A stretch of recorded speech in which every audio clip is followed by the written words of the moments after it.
Hello everyone, this is the Seedling character. I'm going to take you through the demo of his rig. I modeled and rigged the whole character myself. We're going to start at the face and work our way down. I'm going to take you over some of the basic rigging functions of the character and then some of the more advanced things I threw into him. So starting at the face, the most of the emoting is going to be done through blend shapes. So a lot of the animation can be done through here. Then you can play with other parts of the character. He has complete control of all of his eyelids from his left and right side. See that in the blinks. And his head, and his eyes I should say, are dynamically parented, so you can change the head or world orientation as you see fit. So we're going to get into some of his more character-specific features, and we're going to look at these things over here, and they're going to do exactly what you think they do. Just going to get a good angle. So the character can fully bloom, and these can be controlled individually as well. So we're going to move down to the arms. All of my rigs come with IK/FK switches. But the fun thing about his hands are that they have 3 levels of control. So you can obviously move the icons, but if you come over here to the hand icon, everything you can do with those icons can be manipulated from the attributes. And that can be really helpful if the character's in a really extreme pose.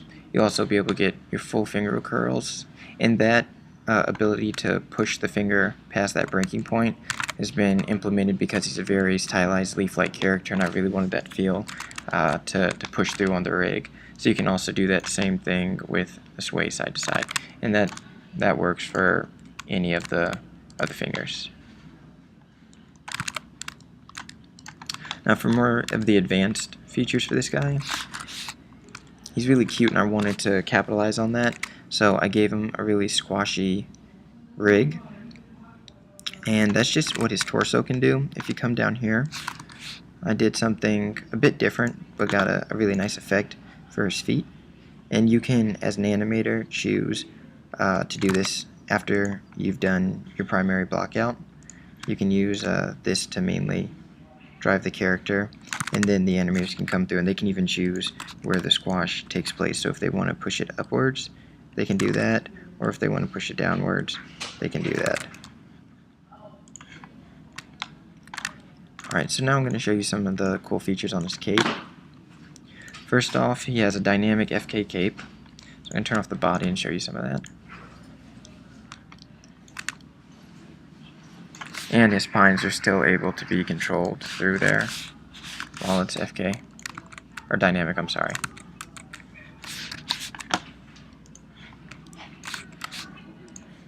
And that is dynamic and FK. So you can switch those out at will. So before I continue, I want to show you guys one of his other cool features that I put into this rig. So we're going to turn off the NURBS curves and the textures. I want you to take a look at this. You can change from season, spring to fall. And with that being said, you can even affect the way the rig reacts to itself. So you can pop over here and turn off the volume controls, and now when he does his squash and stretch, you won't get the pudgy stomach. It's just a very even move throughout the geo, and now you can really sell the effect that he's in fall mode. And then from there, I turned off the dynamic on the chain on the cape, so now you can kind of sell the fact that his leaf is actually hard, and then you can pose these spines however you want. And if you wanted, you can move the cape to, let's say, his hand or something, so we could use it as like a shield or some sort. And then that also has the page switch ability, so we could like follow his right hand. And now the character can hop around with his little leash shield or surfboard, or if he wants to turn to a parachute, he can do that. Those are just some ideas I threw out there while I was creating the rig. but he does have complete control of every vertebrae in his leaf spine and all of the ridges on either side. IK-FK swapping, and then you can choose how you go about using the volume of his torso. And then he has the dynamic texture swapping as well. So accomplished a lot of cool stuff with this character. He's a pretty diverse rig. Everything's nice and neat for him, and like I said, he does have the individual blooming capability as well, so you can really play around with that. But that is officially the rundown of the Seedling. Hope you guys like what you see, and he'll be ready for use for you guys very shortly.